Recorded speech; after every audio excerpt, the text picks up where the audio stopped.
This is the real deal, and this is a knockoff. Can you tell the difference? Today we are comparing this LEGO Star Wars Millennium Falcon Microfighter with not just one, but two knockoff sets. Which one is worth your hard-earned money? Keep watching to find out. We will be judging the contenders based on this original Microfighter. I've made a full review of this set before and you can find a link to it in the description. In my opinion, this is the quintessential Microfighter, a successful scaling down of an iconic and beloved ship. You can tell it's an interpretation of the Millennium Falcon at a glance even without a giant Han Solo minifig on it, SRP of about $20 US. A couple of stud shooters here on top as a play feature. Don't put your eye out. These things can fly at amazing speeds. The rear glowing boosters represented here by trans blue pieces are a nice touch. It articulates and opens up like this. The underside of this set features these 2x2 boat studs to ensure maximum fun when playing on a smooth surface. This is a genuine Han Solo minifig. Cool hairpiece, nice printing, could be a little brighter but overall looks great. The original is predictably of great quality, but what about the knockoffs? At first glance, I can't even tell the difference between this one and the original. Okay, I'm kidding. This is fairly cursed, I know. This is from Orsini. I got this from the local mall for less than $4 and you really get what you pay for. Cool box art though. It's funny that they photoshopped the lights to have a sparkle on them like the actual bricks light up. They don't. Some kid is gonna see this and read, high quality, high performance. Buy it, build it, and be disappointed. It has very angular shaping, which is odd because you're trying to emulate the Falcon, which is famously very rounded. The pieces are hard to put together and the edges can be quite sharp, so if you ever build knockoffs, just be aware of that. The plastic also has mold issues, like the injected plastics didn't mix and it introduced these weird lines. It has two flick shooters instead of stud shooters, which is okay, at least you won't accidentally shoot it out.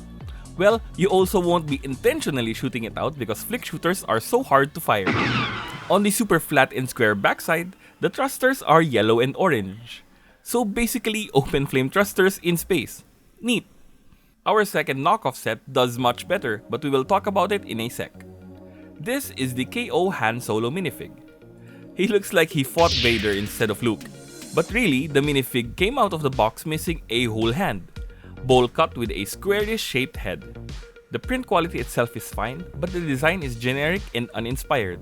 His waist is also like 1mm wide. He needs to tell me his dieting secrets. But for real, I'm sure this will break after a few drops. This is the third Falcon for the day and the second knockoff. I think this is the better version though.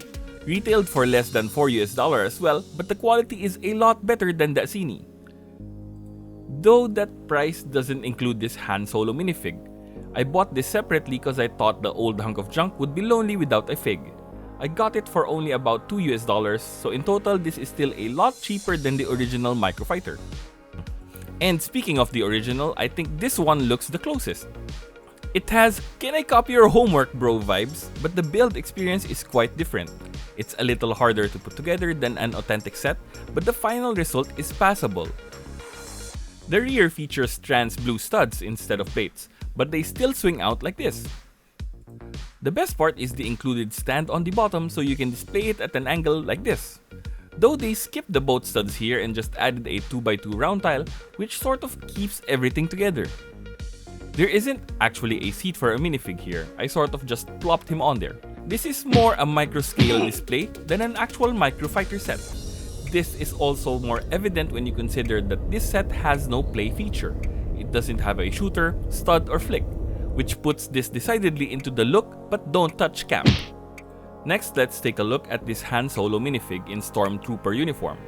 The designer has exercised great restraint in only putting prints on the torso and legs.